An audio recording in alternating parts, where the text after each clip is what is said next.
I'm going to get right into it because what I'm about to share is probably going to be one of the most clarifying things you'll hear about your nervous system and the entire wellness industry, and honestly, most of the coaching industry.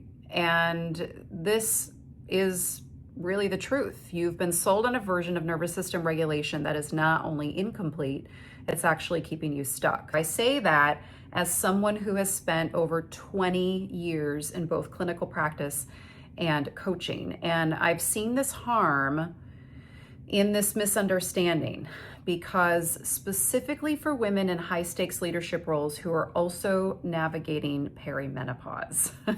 Today we're correcting that. We're going to talk about what regulation actually is, why your nervous system learned dysregulation in the first place, and how to identify these specific moments with laser precision and actually do something about this. Just drop a fire emoji in the comments if you've ever been told to just breathe or meditate more when you were struggling at work, because I need to see how many people this has failed. Okay.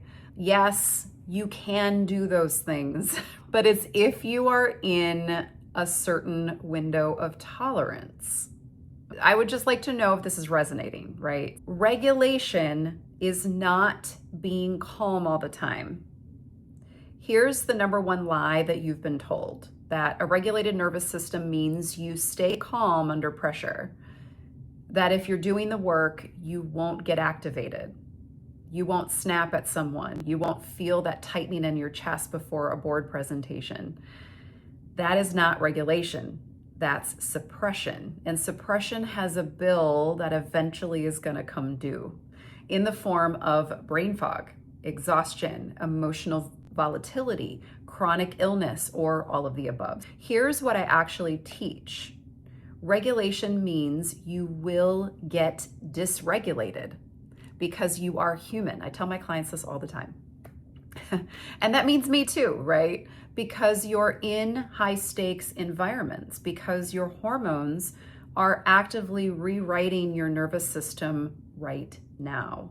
And you have the tools to recognize what's happening, to name it precisely and return to yourself, or even a new version of yourself without losing days, months, and years. That's the skill.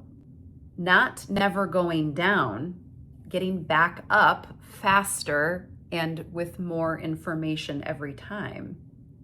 Comment yes if that distinction just shifted something for you. The goal is not perfect calm. The goal is faster, more accurate recovery.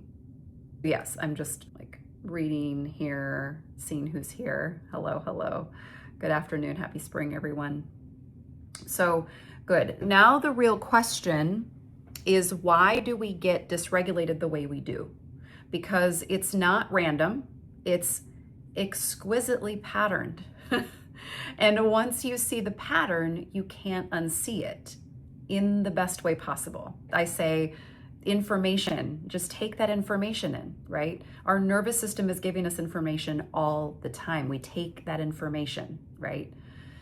So why do we get dysregulated the way we do? Because it's not random, right? And once you see the pattern, that pattern, you cannot unsee it in the best way possible. Your nervous system is not broken. It learned. Your nervous system is a pattern recognition machine. Its primary job from the very beginning of your life was to assess threat and keep you safe. And it was very, very good at that job. Every time something happened that felt dangerous, overwhelming, or unpredictable, your body filed that away. This is what threat looks like. This is how we respond. The response that worked to get you through that moment became your template. Here's where it gets important for you specifically. The moments where your nervous system laid down those templates weren't random. They were repeated.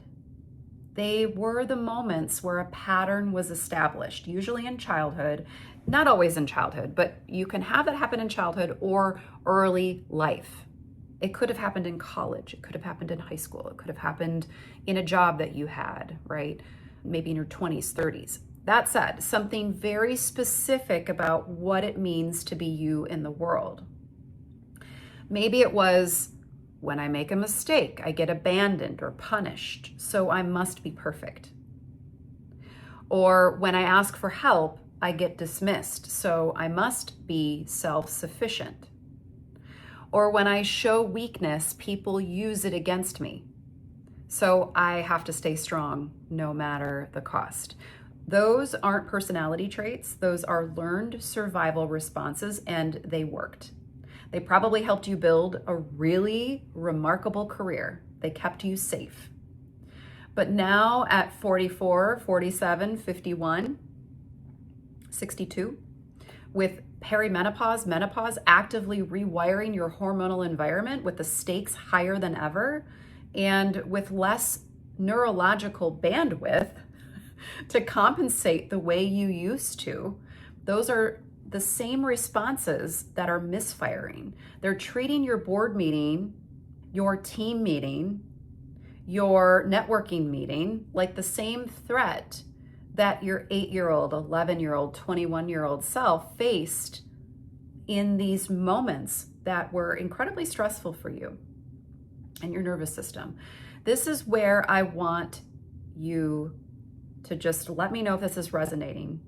Drop in the comments, what's the moment at work that most reliably sends you into overdrive? Not the big crisis, the small, specific repeating thing, the feedback email, the being interrupted, the moment someone questions your decision in public. What is it for you? And I want to hear it. I want to hear these moments, and to help you have a space to be able to say this and to be validated, right? Because you are not alone.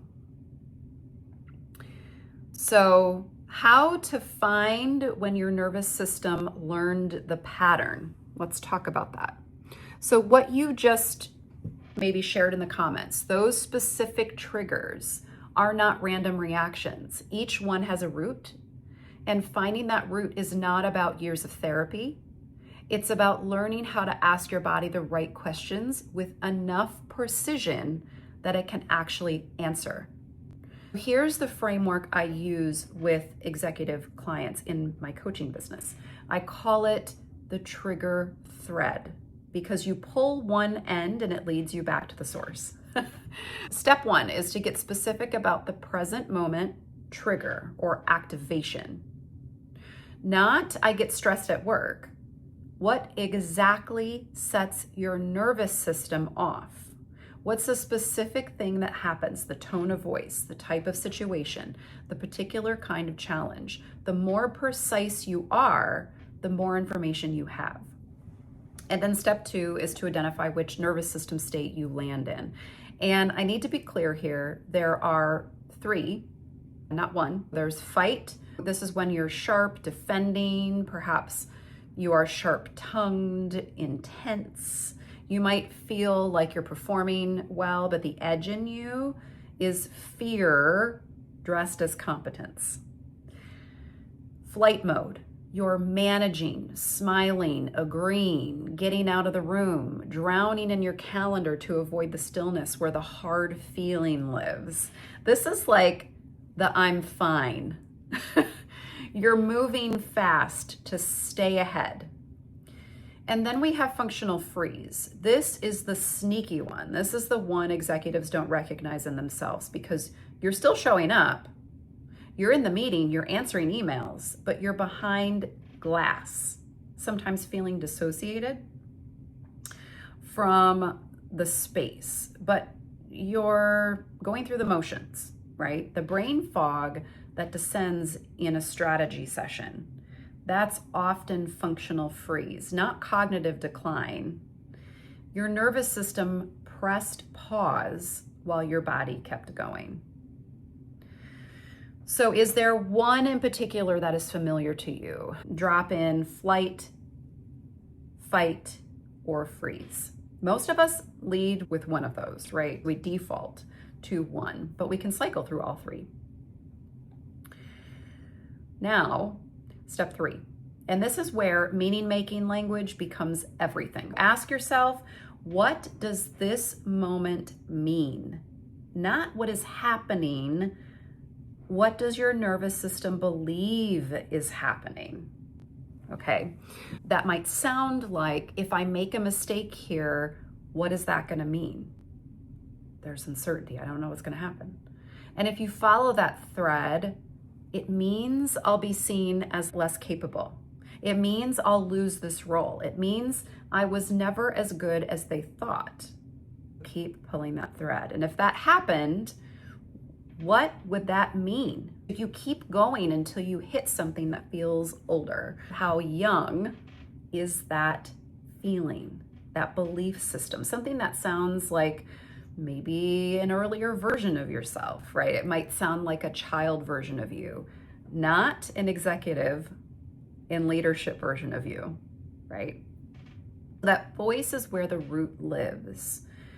Naming the negative belief that is driving the show. Underneath every reoccurring dysregulation pattern is what I call, and what is called, a negative core belief.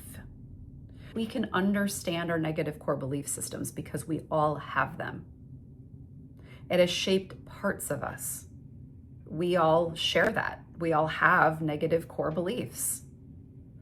A statement about you, about the world, or about what's required of you to be safe that was formed before you had the prefrontal cortex development to evaluate whether it was actually true. In EMDR-informed coaching, we have specific language for these moments, and the precision of the language matters enormously because meaning-making language is what allows the brain to integrate an experience rather than keep circling around it. One of the most common ones that I see in high-performing women are these. So let's talk about this. I'm not good enough. This shows up in perfectionism and over-preparation, the inability to let good be good enough. And then there is, I am not safe. This shows up in hypervigilance, scanning for threat, micromanaging, the inability to rest. The next one is, I am responsible for everything.